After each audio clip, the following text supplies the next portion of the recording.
Yo, what's poppin', y'all? So we got Patrick CC. Steve Burns lied to you, but it's okay. He escaped Blue's Clues. Damn. He did lie to us, huh? Steve Burns, obviously, he is the actor of Blue's Clues. You know, the first actor that does it. With the green shirt and everything like that. For those who remember Blue's Clues, who's around my age, or even a little older or a little younger. So yeah, let's go. Let's get it. Let's not waste no time. Boom. On April 29th, 2002, Season 4, Episode 24 of Blue's Clues, Steve Burns announced to the world that he was leaving for college and would be replaced by his brother Joe. But that was a lie. The truth is, Steve Burns never wanted to be on children's television in the first place, and he was finally able to escape. But because of this lie, some disturbing rumors were brought to light. The most believed rumor was that Steve had died in a fatal car crash. A more ridiculous rumor was that he was murdered by the Blue's Clues producers, or died in an unsuccessful attempt to fight the Taliban. However, the most believable... That's insane. That's... I always thought that he just got fired when I was a kid, and so he did that. Last episode to say like, "Hey, this is my last episode," pretty much. So I thought that he got fired from doing it, and they just wanted a new face. That's what I thought. Theory was that Steve was depressed, got addicted to H, and rebelled against the kid show to start a rock band. And that theory wasn't entirely false. Really? While the public saw a seemingly cheerful demeanor on screen, Steve struggled with his depreciating mental health off screen. I didn't know it yet, but I was the happiest depressed person in North America. I was struggling with severe clinical depression the whole time I was on that show. Steve's job was to be happy, uplifting, full of joy and wonder all the time. He had to pretend to be interested and amazed at the smallest things, like discovering Blue's paw print that was directly in front of him. He spent 10 hours per day filming in an empty Blue room so that he could be superimposed on the digitally animated world of Blue and her friends. At the time, technology wasn't as advanced as today, meaning Steve had nothing visual or tangible to work with. Steve said his experience was awful and compared it to acting at the bottom of a swimming pool. Pools are filled with water, so stay hydrated. As if I'm hydrated. I'm staying hydrated. But no, damn. And I think a lot of people who are actors kind of deals not something similar, but something to that extent. Even content creators as well probably deal with, putting on a mask to entertain people and everything like that. Luckily for somebody like me and some other content creators, you guys probably watch. Uh, Hopefully they don't have to put a mask and just be themselves. Like me, I don't put on a mask at all. I'm myself. From you could talk to anybody from my family. Some of the artists I react to when they met me in person, I'm the same way in my reaction videos. So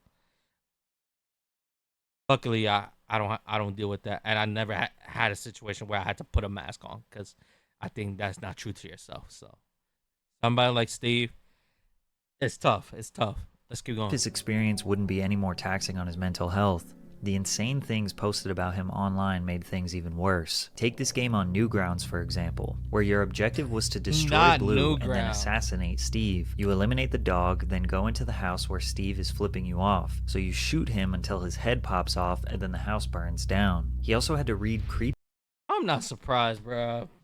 Newgrounds is one of those websites. I remember when I was in elementary, middle school, they always had some weird ish in that website. Although I do remember that game where you was the little muscle man and your father was the big purple muscle man. I don't know if y'all remember that game. I forgot what it was called, but fan fiction, like this one that romanticizes the idea of Blue assaulting Steve with a deadly weapon. For some reason, It was people like a love the side-scroller idea game. of stripping the innocence away from a children's TV show and trying to create a disturbing narrative around it. To this day, TikTokers express theories that Steve is a drug addict living in a crack house and that his hallucinations cause him to talk to inanimate objects, which come to life. People also bro, Yo, people are weird, Believe that the bruh. children's voices we occasionally hear are actually Steve's neglected children, helplessly watching him feed into his addiction. Or the reason Steve is excited whenever he gets mail is because it either includes the welfare check he plans to spend on more drugs or contains the drugs themselves. Most of the time, rumors like this Nah, are that's easily crazy. dismissed, but for some reason, millions of people all around the world genuinely believe them. It's likely that even you have some random conspiracy theory about Steve embedded into your brain. However, most people just The only thing, like for me, I'm just talking about me, is like I said earlier, like I thought that Nickelodeon, brought a new face, that they wanted to bring a new face, so that's why they replaced them. But people who have those theories, they're weird, bruh. just thought he died. An easy one to The disprove, weird. but it still worried him. I'm starting to think that maybe there's something people know that I don't know. In November 1999, the New York Times published an article detailing Steve Burns' time working on Blue's Clues and described the show's impact on children. Most notably, the article addressed the unsettling rumors surrounding Mr. Burns' well-being. The rumors were so prominent that the talk show host Rosie O'Donnell invited Steve to appear on her show. I died a whole lot of different ways, Steve recalled. Rosie's kid is a big fan, so I just went on and said, "Hi, I'm alive. Bye." It was pretty easy to prove I wasn't dead. These rumors were so powerful that Steve felt the need to address Rosie O'Donnell's child with "I'm alive" because he knew children around the world were genuinely concerned about him. Because you have to keep in mind that Blue's Clues That's was crazy. the highest rated premiere of any Nickelodeon program and became crucial to the network's growth. It was a pioneer in interactive TV. The original Blue's Clues engaged its preschool age audience by breaking the fourth wall and speaking directly into the camera. Millions of kids around the world felt a deep and personal connection to Steve, which made these rumors more potent. It also made his exit from the show more detrimental. Mr. Burns was 22 when the show premiered, and as he approached his 30s, it was time to move on. Reveals the bald truth about his departure.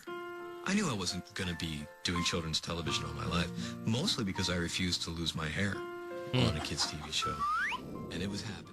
Steve knew that his baldness would ruin his boyish look and appeal. The network insisted that he wear a wig, but he refused. Combine this with his depreciating mental health, it was finally time to exit. He told the I don't viewers blame him. goodbye in his final send-off, alongside I his don't blame new him. replacement Joe, and children around the world thought he was just going to go to college and he would return shortly. They were mistaken. Steve was not off to college. He was about to embark on his journey of being the lead singer of a psychedelic rock band. Steve was interested in music way before Blue's Oh, Clues. shit. Steve Burns attended Boyertown Area Senior High School in Berks County, Pennsylvania, graduating in 1992. He played in bands called Sudden Impact, 9 Pound Truck, and the Ivies. He continued playing music on the side while Ivies. pursuing an acting scholarship at DeSales University in the Lehigh Valley. Shortly after being discovered by an agent, Steve dropped out of school and moved to New York City to become a professional actor. In '95, Steve arrived at Nickelodeon under the impression he was auditioning for a voiceover role for a game show, but then later found out it was for a kid show. Steve was a grungy 90s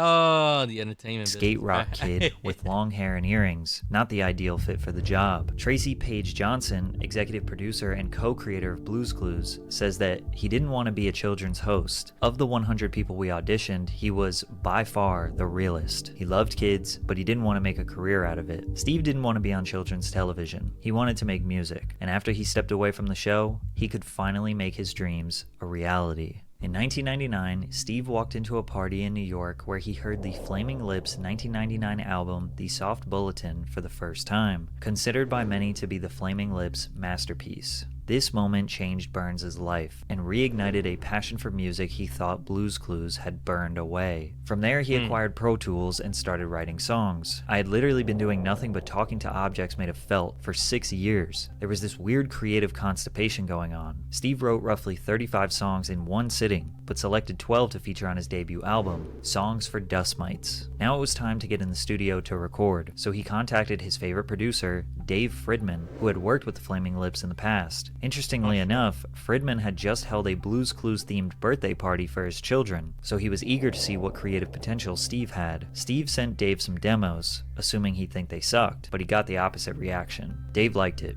and he asked if Steven Drozd, the drummer of the Flaming Lips, could come and work on some music with them. In a dream world even Blue's Clues couldn't have imagined, the Flaming Lips wanted to work with Steve. The bassist, Michael Ivins, later joined the team as well, helping engineer several sessions. The lead vocalist, Wayne Coyne, actually approached Steve with the offer to star in a movie he was directing called Christmas on Mars. He was hesitant at first, but ultimately accepted the role. Because of Steve's ridiculous story of leaving a kids show and starting a band, there was a flurry of interest from various record labels. He ultimately signed with Pius Records in late 2002 when a label executive sat him down and said, "This makes sense. I don't know why, but there's a thread of logic between Blue's Clues, the Flaming Lips, and your record." And he I guess,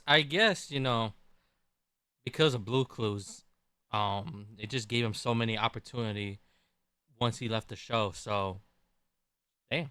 was right. Something about the perfectly innocent image of a children's show, combined with the amount of insane rumors surrounding Steve, leading to being a frontman of a psychedelic rock band, was a crazy storyline. Burns professionally entered the world of rock music following the release of his indie rock album Songs for Dust Mites in August of 2003. Although the 12-track album did not garner much commercial success, it received praise from critics, as Pitchfork gave the project a 7.8 out of 10, and complimented Burns's lyrical insight and gift for writing and arranging endlessly listenable pop songs. You can actually hear one of the songs from the album, Mighty Little Man, as the opening theme for the CBS series Young Sheldon. Despite releasing music and starring in a horror comedy film called Netherbeast, rumors surrounding Steve's death resurfaced on the internet I remember again. that. Burns told MTV in late 2007 that he was starting to take it personally. "I guess the world would prefer that I was dead, but I'm not listening. I should really just create a website with my vital statistics on it. It could be live. There has to be a way I can hook up a heart monitor to my computer just to let people know I'm alive."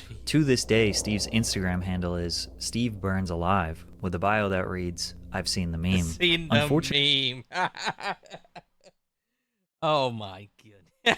Unfortunately for Steve, he didn't exactly become the rock star he dreamed of being. Most of his buzz from his first project was earned due to the juxtaposition of his Blue's Clues career. After that, he started another band, Steve Burns and the Struggle, alongside the Flaming Lips Steven Drozd and A Million Billion frontman Ryan Smith. The collective released an album, Deep Sea Recovery Efforts, in 2009, but it failed to do anything substantial. For many years, Steve disappeared from the spotlight. Slowly but surely, rumors of his death, addiction, and God knows what else made their way back onto the internet. But in 2017, Steve got a call that he never thought he would get. Nickelodeon gave the original creators of Blue's Clues permission to develop a reboot of the series after multiple failed attempts. Nickelodeon posted a video announcing that they were looking for a new host of the show. Steve helped the creators during the casting process, and after 1,000 auditions, they eventually selected Josh De La Cruz, who was an understudy for Disney's Aladdin on Broadway for 5 years. De La Cruz would play Steve and Joe's cousin, Josh. Steve was initially reluctant to continue his association with the show, but was persuaded by its fans on social media to write, direct, and appear on the show. The reboot, Blue's Clues and You, has been a huge success following its premiere, producing 4 seasons before being renewed for a 5th early last year. Keep in mind, most people had no idea this even happened. Unless you have kids or very young siblings, you probably never knew that Steve returned to the show. But in 2021, Nick Jr.'s Twitter account posted a video for the 25th anniversary of Blue's Clues featuring Steve. We all thought he had returned from the dead. Hi. Yeah, I remember this. It popped up like randomly on the feed. I'm like, what the hell? And I just watched it. I was like, oh shit. I was like, damn. You got a second? Okay. You remember how when we were younger, we used to run around and hang out with Blue and find clues and talk to Mr. Salt and freak out about the mail and do all the fun stuff. And then one day I was like, oh, hey, guess what? Big news. I'm leaving. This is my brother Joe. He's your new best friend. And then I got on a bus and I left. And we didn't see each other for like a really long time. Can we just talk about that? Great. Because you see the improvement of his acting skills from back then when he was doing Blue's Clues from until now. His acting skills just improved significantly. So I realized that was kind of abrupt. Steve went on to explain what happened to his character, continuing the fake story of him going to college. because having a really unsuccessful rock band was not the narrative Nickelodeon wanted to continue. But his ability to speak through the Yeah, you're camera right. and develop a one-on-one connection with the viewer resonated deeply with Blue's Clues fans. It's like we were all 5 years old again. The post was retweeted 700,000 times and liked by 1.9 million people. I think the overwhelming engagement is a huge testament to how powerful these rumors were over the years. Literally millions of people around the world thought he was a criminal, a drug addict, or dead. It's almost as if people wanted to Insane. believe them, because the rumors were debunked numerous times over the years. So for him to essentially return from the shadows after 2 decades was shocking for so many people. This return finally put the rumors to rest. Steve Burns is not a child predator, he is not a drug addict, he is not a criminal, and most certainly not dead. Although he didn't want to be in kids' TV originally, he doesn't regret it at all. I hope I'll be remembered for that show for the rest of my life. That will always be a part of my identity, and I'm totally cool with that. Today, Burns travels to colleges around the country to speak to students about mental health because those rumors destroyed his, and now he's using that to help you improve yours. Yeah, shout out to Steve, man. Shout out to Steve. Oh, speaking of which, that apology video was fucking ass. No accountability at all for this chick, bruh. Weirdo, predator. But anyways, Patrick, you did a very, very, very amazing job with this video, bruh. From a lot of the facts and details that you was researching, I don't know if you and you had probably like another person, like a whole team behind your researching a group and everything like that. But if it's just you, amazing job, bro. And if it's you and the team, y'all did your thing. But yeah, it just sucks for somebody like Steve to be dealing with a lot of these false rumors and stuff like that, talking about, oh, he died, or he got depressed with and went straight to drugs and everything like that, becoming a drug addict, becoming a criminal, all these false nasty rumors, which, I mean, people do it in this online world anyway, but don't even know about the real you and what actually happened, which kind of sucks for Steve as what, like I said, it just sucks for Steve. And it could be communication. Communication is always a key factor on, what people is gonna assume about you, and what's truth about you and what's false about you. So having good communication with the fans is always good. But at the time, I mean, social media wasn't as prevalent as it is now than back then. So I would assume, like, if there's one thing he could take back, it's something like that. Just more communication with the fans and people who are wondering what went on with Steve and everything. So I'm assuming that Steve is happy with what he's doing right now with his life, which, yeah, shout out to Steve. So good for Steve for moving on from Blue's Clues, or should I say moving on from acting in Blue's Clues and just, doing things that he enjoys during his life. So yeah, shout out to Patrick CC. Like I said, leave a like as always, and you guys let me know down in the comments below your thoughts on my reaction, your thoughts on the video. Patrick provided Steve Burns lied to you, but it's okay. He escaped from Blue's Clues. Yeah, I'm out. Take care. Like the video, subscribe if you're new, and stay safe and stay hydrated, y'all. Peace.